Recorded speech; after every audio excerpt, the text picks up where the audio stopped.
Chers téléspectateurs, bonjour ou bonsoir selon le cas. Nous allons maintenant malheureusement terminer notre série des émissions Souvenances pour la saison 83-84. Vous avez vu, après le générique d'arrivée, bon, vous nous avez vu arriver, Bob et moi, à l'auberge des gouverneurs de Saint-Charles-Borromée, près de Joliette. Vous avez vu également une photo, juste avant que j'apparaisse à l'écran. Cette photo, c'est la photo de M. Jean-Guy Robert et de son épouse. Pourquoi cette photo a précédé cette entrée en matière? C'est que M. Jean-Guy Robert est le fondateur de l'auberge des gouverneurs. Et notre émission aujourd'hui, qui dure 1 heure au lieu d'une demi-heure, va porter justement sur les prémices du restaurant Cambo, qui devait devenir, il y a quelques années, l'auberge des gouverneurs de la région de la Naudière. C'est une mission qui nous plaît énormément à Bob Marion et moi à faire aujourd'hui, parce que l'auberge des gouverneurs est intimement liée avec l'évolution de la région de la Naudière. L'auberge des gouverneurs est la plaque tournante des activités de la région de la Naudière et plus particulièrement peut-être de la ville de Joliette. L'auberge des gouverneurs est la première grosse réussite au niveau de la restauration. Et des gens qui viennent à Joliette trouvent toujours une auberge des gouverneurs à Joliette. On en trouve un peu partout au Québec, mais à Joliette, c'est le plus gros complexe hôtelier de la région. Bob Marion, bonjour. Bonjour, Gilles. Ça te fait peut-être quelque chose de dire que nous sommes à la dernière émission? Ça me rappelle des souvenirs, parce que tu disais Jean-Guy. Mais m'a dit pour les gens dans la ville de Joliette, Saint-Félix, Saint-Michel-des-Saints, un peu tout partout, c'était Guy Robert. C'était Guy Robert. On disait Guy Robert, là, pour l'aider. Si tu es les gens, là, c'était Guy Robert, ça. Et tantôt, Bob, si tu veux bien, ouais, avec son fils, nous allons parler de Guy Robert, mais jeune, sur la place du marché à Joliette. Puis un peu partout. Mais jamais tu nous présentes. Non, mais Gilles, avant de le présenter, c'est que c'est beau, l'auberge des gouverneurs, ça. Mais il y a beaucoup de gens qui disent l'auberge des gouverneurs. Si on disait le Cambo. Parce que les gens vont le connaître, bien sûr, oui. Si on dit le Cambo, tout le monde est situé. Mais moi, j'allais à partir de Montréal, le Québec est un peu tout partout. J'allais, Bob, avant le Cambo. J'allais sur la place mais on s'en vient à ça, Gilles. OK, d'accord. On s'en vient à ça. C'est ça avec qui? Avec le propriétaire en ce moment, Jean-René Robert. Bonjour, Jean-René. Mon cher Bob. Bonjour, Jean-René. Bienvenue à l'auberge. Jean-René, bonjour. Bienvenue à l'auberge, monsieur. Agréable de vous voir. Et inversement, bienvenue à CTL-TV et sur le réseau Internet. Bienvenue à Souvenance. Bienvenue à part de ça, à la fermeture de Souvenance. Dernière émission. Une émission d'1 heure aujourd'hui. Jean-René, moi j'aimerais que... vous étiez très jeune à l'époque. J'étais déjà beaucoup plus vieux que vous. C'est la première fois qu'il dit ça, Jean-René. C'est la première fois qu'il dit ça. Jean-René, j'aimerais que vous nous parliez de votre jeunesse, alors que... Et là je pense ne pas me tromper. alors que le commerce familial a débuté sur la place du marché à Joliette. C'est un fait, mais si on regarde historiquement à ce moment-là, la famille Robert, qui déjà depuis plusieurs générations est restaurateur de père en fils, et tantôt avant l'émission, j'en discutais avec Bob, on n'est pas restaurateur par incident de parcours. Et ça, j'ai le livre... Ça vient de loin, ça vient de loin. Et ça vient vraiment de loin. Hein? J'ai le livre généalogique ici qui raconte qu'en 1608, attention, là, messieurs, vous étiez très, très, très loin de ce monde. Ben, j'espère. Écoutez. Gilles moins loin que moi, mais moi j'étais assez loin, Gilles. En 1608, Champlain. Vous savez qu'à l'époque, enfin, on imagine qu'à l'époque, en 1608, Champlain est arrivé avec... Champlain ne voyageait pas seulement qu'avec ses valises. Il voyageait avec son médecin, son dentiste, son coiffeur. Il voyageait également avec son cuisinier, son maître d'hôtel. Et c'est comme ça que le premier Robert Duchartier est arrivé en 1608, parce qu'il était le maître d'hôtel et le cuisinier de Champlain. Ah oui? Et à l'époque, il s'appelait Jean-Guillaume Robert Duchartier, établi par la suite à Montréal. La première auberge qui a été ouverte Montréal? À Montréal, à Pointe-aux-Trembles, on peut encore trouver des ruines. Ça a été fondé par Guillaume Robert Duchartier, un de ses fils, qui par après, d'autres enfants se sont expatriés de la ville de Montréal, sont allés aux Trois-Rivières et ont fondé à ce moment-là une auberge pas tellement loin de... Vous avez aux Trois-Rivières, on en a parlé tantôt. En rentrant, là, je crois, à droite. À la droite. Le nom, j'oublie le nom en ce moment. En entrant à Trois-Rivières. Exact. Et qui par après, pas tellement... ensuite, les enfants des enfants ont ouvert à ce moment-là une auberge. Pas tellement loin du restaurant L'Ancêtre, sur la rue Couillard à Québec. Alors, si on regarde, de 1608, il y a eu toujours une lignée de Robert qui, à ce moment-là. C'est une date qui me rappelle quelque chose. C'est la Fondation de Québec, 1608. Voilà. Exact. Alors, avec Champlain, tout est arrivé en même temps. Si. Ensemble, les Robert, Jean-René, ils viennent de l'extérieur. Ils viennent de l'extérieur. L'extérieur du pays. Oui. Et c'est le pourquoi que, d'ailleurs, de la lignée que je fais partie, tous les garçons s'appellent tous Jean. Ils ont tous des gens. Exactement. Alors, on pourrait retrouver un Jean-Bob à ce moment-là, ou comme dans mon cas... Un Jean-Gilles. Un Jean-Gilles. Ça serait difficile, mais à tous les cas. Et c'est le pourquoi que la lignée a toujours été que tous les garçons s'appellent Jean. Mais écoutez, de Québec, bon, l'ancêtre arrive avec Champlain. Alors voilà, on oublie on oublie l'arrivée à ce moment-là des premiers Robert. Mais moi, je veux revenir à Joliette. On oublie les premiers Robert à Joliette. D'accord. On passe quelques années. On se retrouve à ce moment-là en 1925. 1925, je pense que nous avons peut-être une photo qui peut nous rappeler le début à ce moment-là. Ça, c'était les débuts, Jean-René, de ton père. De mon grand-père. De ton grand-père. De mon grand-père, oui. Excuse-moi, oui, c'est vrai, en 25, de ton grand-père. Oui. Alors, en 1925, on peut voir... on va voir ça dans un tout petit instant sur l'écran. Une photo... Alors, voici cette photo. 1925, il y en a même... Oui, vous avez tout à fait en haut à gauche de l'écran, vous avez... Ça a commencé modestement. Vous avez les fameuses voitures à peut-être frétées. Ah, c'était populaire dans toute la région de la Naudière. Exact. Et c'était tiré à ce moment-là par un cheval. Et vous remarquerez que la voiture, elle est vraiment du homemade. C'était du contreplaqué ou de la planche à ce moment-là. Et vous remarquez des petites fenêtres. Et on vendait quoi? Les spécialités de l'époque, c'était le hot dog, hamburger. Et on vendait même, attention, mon grand-père était un super avant-gardiste. Il y avait déjà la fameuse poutine, la fameuse... Il y avait la poutine? En 1925? Imaginez.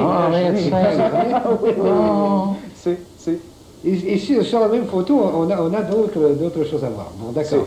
On y va, on retourne à la photo d'homme. Alors, on peut maintenant continuer. On va voir l'évolution à ce moment-là. Sur la seconde à droite, Garage Lalonde. Attention.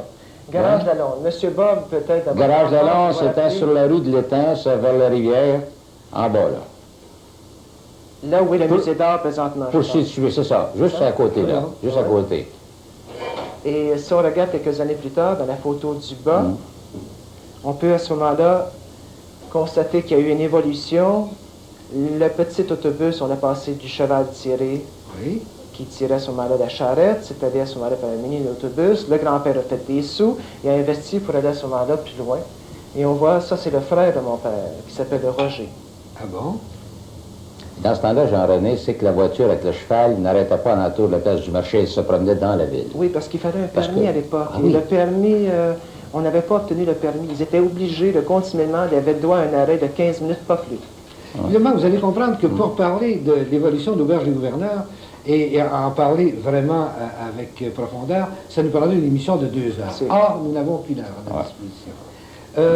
J'aimerais maintenant qu'on fasse le point avec la place du marché et le rang. On appelait le rang visitation.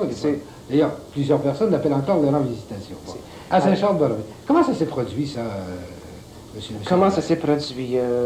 Je vous dirais que si vous me permettez une intervention, juste en faisant une suite logique, peut-être des photos que nous avons montrées, nous allons arriver à ce moment-là, nous allons arriver à le restaurant Cambo, qui était à l'époque fin des années 45. Parce que Jean-René, l'ensemble de Cambo, qu'on appelle du temps, Oui. est parti de la ville, puis s'en vient ici. C'est exact. Et c'est là qu'on a fait un restaurant qui était... Bon, ben voilà, c'est ça que vous voulez dire? Voilà. Alors, voyez-vous, le grand-père qui a débuté à ce moment-là avec le petit commerce de voitures frites tirées par les chevaux est allé toujours en expansion en changeant au fur et à mesure, en améliorant le service qu'il donnait dans les rues de Joliette. Là, vous avez mon père. Ça remonte probablement dans les années 37. En 1937? Oui. D'accord. Et si on peut accélérer peut-être un peu les photos parce que le temps est limité. D'accord. L'autre photo nous fera voir quoi? L'autre photo nous fait voir encore cette voiture à patates frites, mais à ce moment-là, toujours améliorée. Ça, c'est pris au Parc La Joie. Au Parc La Joie. Et à remarquer qu'à l'époque, le grand-père était super avant-gardiste parce qu'il visait également le marketing. Il vendait de la publicité. On peut même voir, vous avez à droite de Il était comme des autobus gros dos. Vous avez, on annonce déjà, c'est hier de la peinture de monsieur Louis Desrochers. Et à droite, la bijouterie Caron. D'accord. Et en changeant, tout de suite à une oui, photo. s'il vous plaît. Avant la course publicitaire, oui, c'est là. Là, c'est vraiment le grand luxe. C'est une voiture améliorée. Voiture améliorée, et peut-être que la caméra peut peut-être pas prendre la définition du nom qui apparaît juste au bas de la patate frite, et on voit déjà les initiales du grand-père, Jean Donat Robert. Ah, ben oui, d'accord. S'il vous plaît. Une autre photo va nous faire voir encore l'évolution pour s'en venir jusqu'ici sur le rang visitation. Attention, là, vous voyez-vous, l'expansion fait que l'on se retrouve avec du grand luxe. Les lignes aérodynamiques et tout ça. Et pour les Joliétains qui ont peut-être 40 ans et plus, vont se rappeler, c'est photographié juste en face de la Banque Royale et de l'ancien magasin Régent Saint-Disquin, qui maintenant c'est un... C'est chez Bata. C'est chez Bata, sur la rue Notre-Dame. C'est le magasin Bata qui est situé sur le site de Régent Saint-Disquin. La Banque Royale, ça fait longtemps qu'elle est là. Hein? D'accord. On va montrer une autre photo encore une fois. Et toujours sur l'évolution. Est-ce qu'on arrive au rang visitation? Oui, on arrive au rang visitation. D'accord.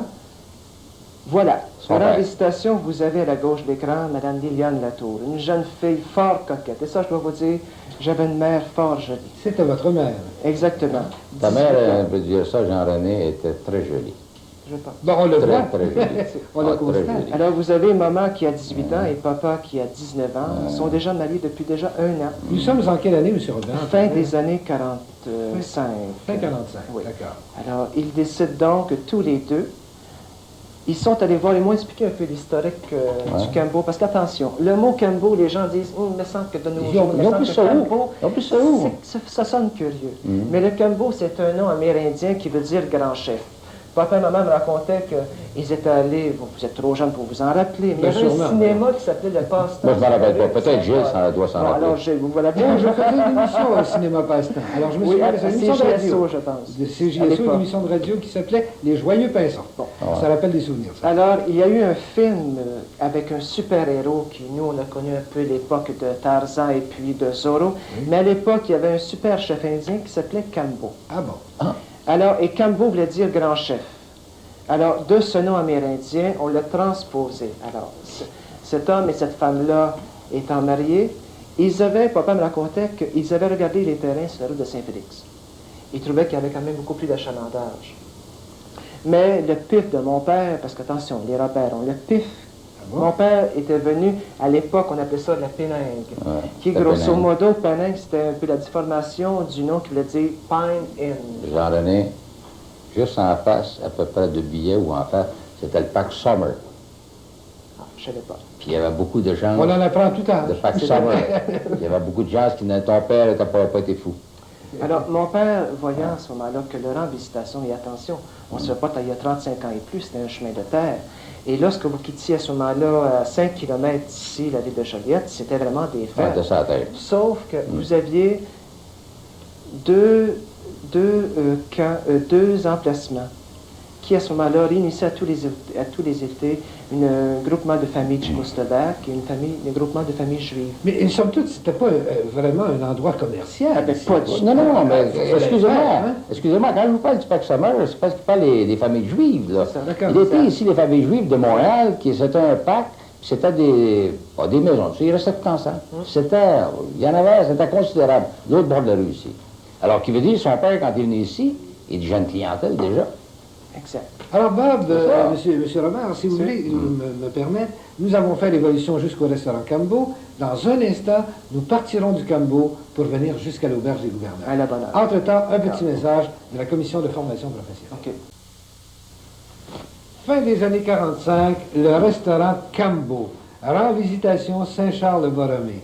Monsieur Robert, ça vous rappelle pas des souvenirs? Étiez-vous au monde à ce moment-là? Même pas. Plusieurs années, d'après toi, les bicycles qui sont là, c'était pour les employés ou bien pour les vrais commandes? Rappelles-tu de ça? As-tu entendu parler? Oui, je t'ai Tu peux pas t'en rappeler, mais... Non, ça veut dire que j'ai posé quand même des questions à mes parents lorsqu'ils étaient de leur vivant pour leur demander c'était quoi cette photo-là. Et croyez-le ou non, c'était pris fin des années 45 à l'ouverture un 21 juin.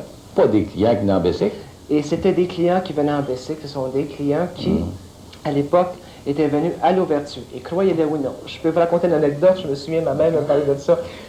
L'ouverture de l'auberge s'est faite avec Willie Lamotte, qui, pour un après-midi et une soirée, avait chargé la somme faramineuse de 27 $. Je m'excuse de... Pas 30 $, 27. 27 Je m'excuse, mais c'était pas l'ouverture de l'auberge, c'était l'ouverture du restaurant Cambo. Le restaurant Cambo, voilà. le Cambo, comme on l'appelait à l'époque. OK. C'est... D'accord. On a une autre photo qu'on va montrer à nos téléspectateurs tout de suite pour l'évolution. Et après quoi, on va plutôt discuter avec vous qu'avec les photos, là, parce qu'on va vous expliquer ça. J'aimerais que les téléspectateurs portent une attention assez spéciale. Vous remarquez, c'est le feu, l'honorable Antonio Barelli. Regardez la décoration. Vous avez à ce moment-là un commerce qui existe depuis à peine déjà 4 mois, et déjà nous avons reçu feu Antonio Barelli, qui à l'époque n'était quand même pas Premier ministre. Et regardez, vous avez comme décoration, vous avez du papier crêpé, vous avez le papier métallique, des papiers à cigarettes qui avaient fait les dentelles autour des tables. La mode du temps. C'était la mode du temps. Et à remarquer qu'il n'y a pas de tenture et que vous avez seulement qu'un rang de planches.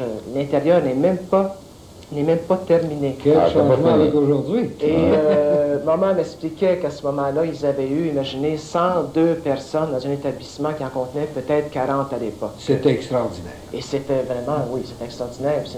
C'était aussi fort agréable que de recevoir déjà des personnalités de l'époque. D'accord. Le restaurant Cambo a existé pendant de nombreuses années et c'est devenu finalement le point de rencontre, comme je le disais au début de l'émission. Je ne parle pas d'auberge du gouverneur encore, je parle encore du restaurant Cambo. C'est devenu le point de rencontre des événements. Enfin, des gens de Joliette, de la région de la Misère, se rencontraient déjà au restaurant Cambo. Imaginez, croyez-le ou non, déjà, si on se reporte il y a 20 ans, le Cambo, qui n'était pas auberge du gouverneur, était déjà l'ambassadeur à ce moment-là de l'hospitalité, qui fait que de Pointe-aux-Trembles aller aux Trois-Rivières, même à l'époque, c'était quand même le restaurant où il se passait le plus de grands événements. C'était l'endroit, lorsque nous avions à penser qualité, service, événement spécial, c'était le Cambo. Et ça demeure toujours le Cambo, auberge du gouverneur, à preuve. Nous sommes quand même, aujourd'hui, en 1984, le plus gros complexe hôtelier de Pointe-aux-Trembles aux Trois-Rivières. Comment c'est arrivé, M. Robert, le changement du restaurant Cambo en auberge du gouverneur? Parce que l'auberge du gouverneur avait déjà, au moment où c'est devenu l'auberge du gouverneur dans la région ici, avait déjà ses lettres de créance, ses lettres de noblesse. L'auberge du gouverneur existait à Québec, il existait à Chicoutimi, il y avait partout. Comment c'est arrivé, ça, que c'est devenu l'auberge du gouverneur, le restaurant Cambo? Déjà, les plans étaient construits, non pas construits, les plans étaient déjà sur papier, à savoir que papa avait l'intention de construire, dans l'endroit où nous sommes, la section à ma gauche qui s'appelle le complexe des champs, auberge du gouverneur. qui à ce moment-là, papa avait l'intention d'appeler ça le motel Cambo. Et voici que des hommes d'affaires de la région de Québec sont venus rencontrer papa et ils ont demandé pourquoi vous ne voulez pas à ce moment-là porter le nom de Auberge du Gouverneur. Nous avons besoin d'un hôtel de prestige, nous avons besoin d'étendre la chaîne d'hôtels et comme on savait qu'à Montréal déjà c'était saturé au point de vue hôtel, on a voulu se rapprocher de plus en plus de la métropole. Et c'est pourquoi il y a eu une entente qui s'est faite à ce moment-là avec Auberge du Gouverneur et Restaurant Cambo Limité pour nous vendre une franchise. Une franchise, dans la tête des gens, ça paraît peut-être compliqué, il est bien simple. C'est que je demeure propriétaire du complexe hôtelier, tout en m'appelant Auberge du Gouverneur. Maintenant, c'est comme ça qui nous arrive comme ça. Parce que dans ce temps-là, il y avait des filles qui dansaient comme on en voit aujourd'hui. Voyez-vous, Papa avait déjà commencé... Non, ça n'existait pas, monsieur. Oh non. Bon, vous dites papa. Papa, oui, c'est bien beau, papa, mais je connais ça, papa. Papa, oui. C'est que papa avait déjà l'intention de toucher un peu le marketing de l'époque. Alors, il s'était associé avec des petits calendriers qui, dans les années 50, envoyaient à ses meilleurs clients pour faire déjà une promotion. Et comme on l'a vu tantôt sur l'écran, ça s'appelait déjà le Club Cambo. Et ça a duré peut-être 6-7 mois parce qu'on est revenu à ce moment-là. Mais à ce moment-là, je m'excuse de vous interrompre, M. Robert, mais à ce moment-là, ça impliquait beaucoup de débourser pour la famille Robert de convertir le restaurant Cambo en auberge du gouverneur. On a parlé à l'époque, j'étais annonceur de radio à Joliette, je m'en souviens, on a parlé des investissements qui dépassaient le $1 million. Et vous figurez, c'était extraordinaire. 1974. Exact. Alors c'était une grave décision. Ça fait déjà 10 ans, Jean-René, 10 ans que c'est bâti. 9 ans et 8 mois, déjà. Oui. Alors la décision s'est prise comment? De façon collective? C'était un gros risque que vous preniez à l'époque. C'était un risque, mais n'oubliez pas on était à un moment où les deux hôtels, à ce moment-là, de Joliette n'existaient plus. Vous aviez le respectable Hôtel Windsor, qui dans les années 40-50 était vraiment le pôle d'attraction à Joliette. Et vous aviez l'hôtel également du notaire Chaput, qui était là, M. Simon Chaput, que vous avez eu comme invité il y a quelques années. Joliette, voilà, oui. Exact. Alors Joliette se retrouvait à ce moment-là pour accueillir les congressistes, se retrouvait avec vraiment pas ils sont tombés seuls. Ils sont tombés seuls. C'était justement le bon temps. Mais quand même, un investissement familial d'1 million. Un instant, tu n'avais plus d'hôtel dans le centre. Oui, mais attention, M. Gilles, si on regarde à ce moment-là, mon père, parce qu'il a ouvert dans les fins années 45, c'était déjà vraiment risqué. D'ailleurs, mon père me racontait qu'il s'est fait traiter de fou et de stupide en disant « Hey, Tigui Robert, qu'est-ce qui se passe d'ouvrir au fin fond de la campagne? » Parce que c'était une campagne rurale à l'époque. Alors, pourquoi à ce moment-là, en 1974, on ne devait pas risquer ce que mon père avait risqué fin des années 45? Moi, qu'on peut dire, c'est que votre famille est une famille de plongeurs. Bon. Avant-gardistes, c'est qui, à ce moment-là, font des études et qui... Sans vouloir faire de jeu de mots avec le plongeur qui lave la vaisselle. Parce qu'on est dans un hôtel. Mais on plongeait vraiment dans la famille Robert. C'est un fait. On disait, bon, on accepte, on y va, advienne que pourra. Tout se drainait par la suite, c'était remarqué vers leur investissement, beaucoup de cabanes sont drainées là. Est-ce que vous saviez que de nos jours, à l'époque, quand papa fait l'ouverture fin des années 45, il y avait une moyenne de 140 voitures qui passaient. On ne comptait pas les charrettes et les chevaux qui passaient à l'époque. Alors qu'aujourd'hui, vous avez des statistiques 1984, sur la même rue Visitation, vous avez 11 700 voitures par jour, rue Visitation. 11 700 voitures par jour. Et c'est beaucoup plus que la fameuse route de Saint-Félix, qui est quand même une artère beaucoup plus large. Et vous avez, pendant qu'on discutait, M. Robert, l'écran nous montre un complexe qui a drôlement changé. Oui. Alors, voyez-vous la petite partie où on voit l'enseigne Cambo, qui est tout à fait à la gauche, qui date à ce moment-là de fin des années 45. Il y a eu l'expansion, on se retrouve 1952. D'accord. Mais c'est toujours le restaurant Cambo, ça? C'est toujours le restaurant Cambo. C'était pas l'auberge encore? Non, non. D'accord. Et puis, de fil en aiguille, le restaurant Cambo et l'auberge du gouverneur. On a peut-être des photos de l'auberge du gouverneur, oui, qu'on va voir. Excuse-moi, Jean-René, est-ce que le Cambo, là, à ses débuts, a commencé juste hot dog, hamburger, patates frites? Puis, enfin, quand je dis... Sur le terrain, je parle, moi. Hot dog, hamburger, patates frites, et puis également conserve, laitue, tomates, concombre, orange. C'était une épicerie. Oui, mais c'est ça qu'on n'a pas dit tout à l'heure, là. C'était une épicerie. Et en plus, mon père voulait être avant-gardiste. Il tentait de faire à ce moment-là des soirées de danse. Et le très honorable et respectable Monseigneur Papineau défendait à ce moment-là, dans ces années-là, de faire... D'ailleurs, moi qui étais à Berthollet, et qui le suis encore, bénéficions de ça. Et Bob Marion venait chanter à Berthier à l'autre parce qu'à Joliette, on ne pouvait pas danser ni chanter. J'étais forcé de m'expatrier. C'est là que je l'ai connu aussi, Murray. M. Robert, combien ça fait d'années que j'endure ce gars-là? Ça a pas Continue, Jean-René. Il est facile. Continue, Jean-René. La prochaine photo nous montre... Que nous allons la voir dans un tout petit instant, cette photo-là. C'est une photo de l'auberge des gouverneurs maintenant? On voit toujours l'évolution qu'il y a eu depuis la photo des années 52. Ah bon? Voici là, on se lance un peu dans l'avant-gardisme. On commence à faire une marquise, des grandes fenêtres, il y a des plantes, l'asphalte n'est pas encore posé, le système d'éclairage n'est pas encore, mais quand même, l'évolution d'Adda, Hamburger, patate frite a été remplacée. Et attention, Papa a toujours été avant-gardiste. Si vous saviez, et enfin, je vous mets au courant, Papa a été le premier quand même à avoir le poulet. Le poulet existait à Joliette, mais il était frit en l'huile. Alors Papa a fait le barbecue.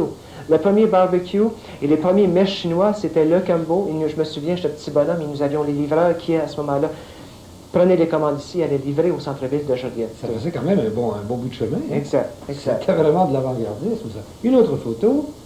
Oui, pour ceux qui ont connu Papa et Maman, ils réussissaient à se voler quelques jours par année. C'était vraiment, vraiment de grands sportifs. Vous avez Papa qui est photographié à Saint-Michel-des-Saints et vous avez Maman qui vient de prendre une merveilleuse truite. Ce sont des gens qui étaient des amoureux de la nature. Des sportifs. Et c'est là pourquoi que, lorsque les gens viendront à l'auberge, ils pourront voir pourquoi il y a tellement de plantes, pourquoi que juste devant nous, vous avez tellement d'arbres et tellement de fleurs. Ce sont des gens qui ont toujours respecté la nature, ont toujours vécu avec la nature. Nous passons à une autre photo, M. Robert. Ça, 1959. Ah bon? Vous avez la partie... Quelle différence avec les premières photos qu'on a montrées tantôt? Je dois vous avouer, c'était du super avant-gardiste pour l'époque. La partie restaurant à la gauche, la partie salle à dîner.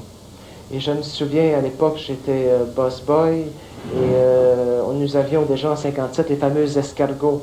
Et veuillez me croire que j'ai les lectures de vente qui indiquent que dans la première année, les escargots en avaient vendu 3. C'était quand même un début.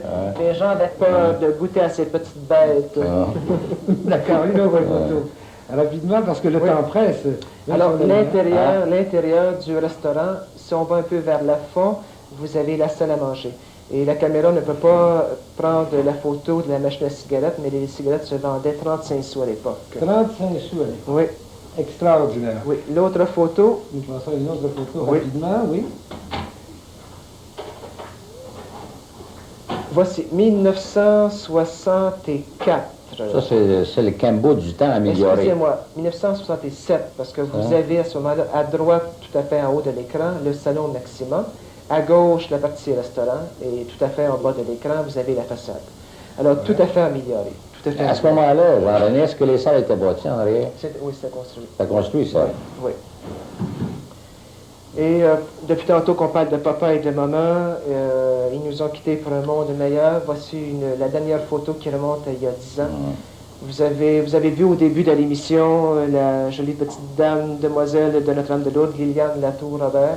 Et vous avez papa, on les retrouve maintenant dans les années 74. Elle était toujours aussi belle, Fort jolie femme, vraiment. Monsieur Robert, c'est rapide un tour d'horizon pour toute cette histoire.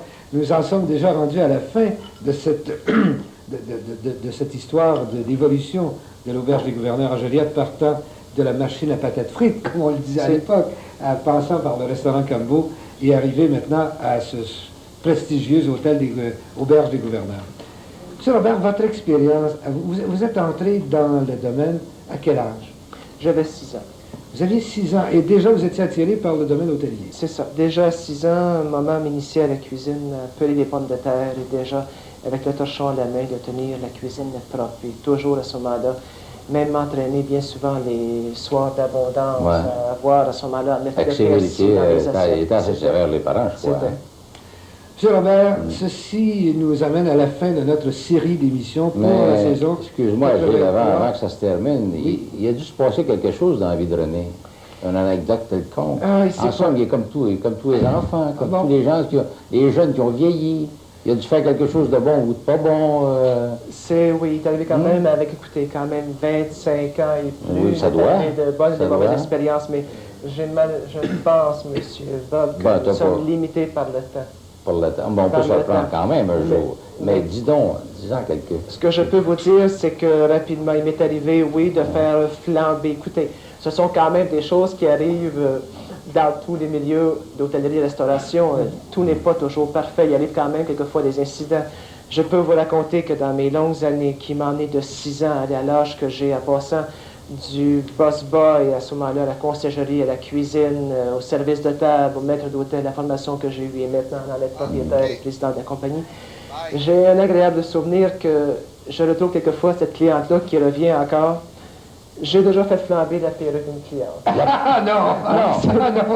Vous n'avez jamais vu, messieurs, un samedi soir bondé et qu'à ce moment-là, tout en faisant la cuisson d'un Châteaubriand, que vous avez à ce moment-là l'époux qui en est rendu, attention, pour vous expliquer un peu, l'époux en est rendu à sa 3e bouteille de vin, et puis je viens de flamber le Châteaubriand, et c'est vrai, et le client à ce moment-là réalise que pour l'anniversaire de sa femme, que ça ne suffit pas tout, il veut vraiment avoir de la flamme davantage, le poêlon il est vraiment, vraiment chaud, le temps que de prendre les assiettes, le monsieur prend la bouteille de cognac et remet du cognac, et tout ce qu'on voit c'est une flamme. Et comme son épouse est tout proche, on se reporte dans les années 77, alors que les dames, c'était la mode, les perruques. Tout ce que j'ai vu, c'est qu'une flamme dans le poêlon. J'ai vu également la dame à côté qui avait tout à fait la tête en flamme. Messieurs, je dois vous dire que le cinéma m'a réussi parce que j'ai vite, pour éteindre la flamme, j'ai enlevé à ce moment-là une nappe où mangeaient les clients et j'ai étouffé la flamme. Comme ça, vous avez jamais vu à quoi ressemble une femme qui une perruque passée en feu? Alors, pour cette dame, on va prendre un verre à sa santé. Pourquoi pas? Et je voudrais également, par le fait même, messieurs, et vous qui êtes à la nous sommes en fête. Nous sommes en fête pour une chose. Étant donné que c'est la dernière émission à ce moment-là de CDL, également, c'est pour également commencer déjà, juste quelques jours avant les grandes festivités, il y a déjà 35 ans plus que le restaurant Campo Limité, Auberge des Gouverneurs, existe. Et pour ce faire, messieurs, je voudrais déjà commencer un prélude, à savoir, commençons immédiatement les festivités. J'ai entendu quelque chose d'agréable. Ensemble, commençons la fête. Commençons la fête. Commençons la fête. Le thème, pendant un an de temps. Merci infiniment. Et nous, René, Jean-René, Gilles et moi, nous te souhaitons un autre 35 ans. Et plus. C'est bien flatteur. Jean-René, qu'est-ce qui peut se produire au cours de ces 35, de ces festivités du 35 ans? Voilà! Les festivités vont débuter au mois de juin, à savoir qu'il y aura des activités pendant un an qui seront intéressées les gens de 7 à 97 ans et le tout va se passer ici, au restaurant Campo, Auberge des Gouverneurs, qui avant tout se doit d'être l'hospitalité du Grand Lamatière. Est-ce qu'on peut inviter les gens qui ont participé à cette émission? Messieurs les techniciens, qui a fait de succès également. Ensemble, Jean-René, tu nous réinvites pour l'an prochain, encore à l'automne. Tous ensemble. Alors, Gilles, il nous réinvite pour l'automne. Ah, ben on sera ici, bien sûr, vous allez un tour. Mais allez, venez devant la caméra, je vous en prie. Il y a la santé de l'auberge du gouverneur, voilà. À votre succès, Jean-René. À votre succès, Jean-René. Monsieur Gilles. Vous venez nous rencontrer, voilà. Venez. Oh, que vous êtes gentil. Merci infiniment. Merci, mon vieux. Allez, il a 25 ans. Merci beaucoup. Ouais, là. Les techniciens, peut-être Gino, vous venez. Martin Desrochers, tout le monde est là.